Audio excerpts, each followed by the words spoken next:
ગુજરાતમાં જ્યાં જ્યાં કમોસમી વરસાદ થયો છે એવા તમામ ગામોના સરપંચશ્રીઓ અને ગ્રામજનો માટે એક ખાસ વિનંતી કરતો આ વિડીયો હું અત્યારે બનાવું છું.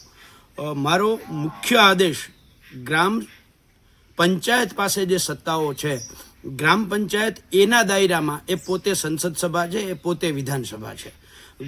ગ્રામ પંચાયતના સરપંચ પાસે સત્તા છે કે પોતે ખાસ ગ્રામસભા બોલાવી શકે છે.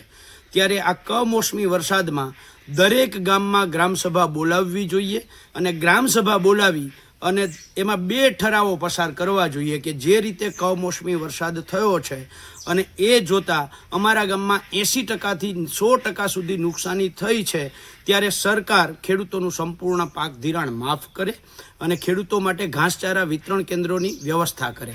નંબર 2, જે રીતે 80%થી 100% ખેત પેદાશને જ્યારે નુકસાન જ થયું છે ત્યારે ટેકાના ભાવે ન તો મગફળી, ન કપાસ, ન સોયાબીન એક પણ વસ્તુ વેચી શકાય એવી પરિસ્થિતિમાં રહી નથી. એટલે સરકાર ખેડૂતોને અશોક ગુલાટી કમિટીએ જે અહેવાલ અને રિપોર્ટ કર્યો છે એ મુજબ ખેડૂતોના ખાતામાં જે લોકોએ રજીસ્ટ્રેશન કરાવ્યું છે એમના ખાતામાં 1,50,000 સીધા જમા કરાવવામાં આવે.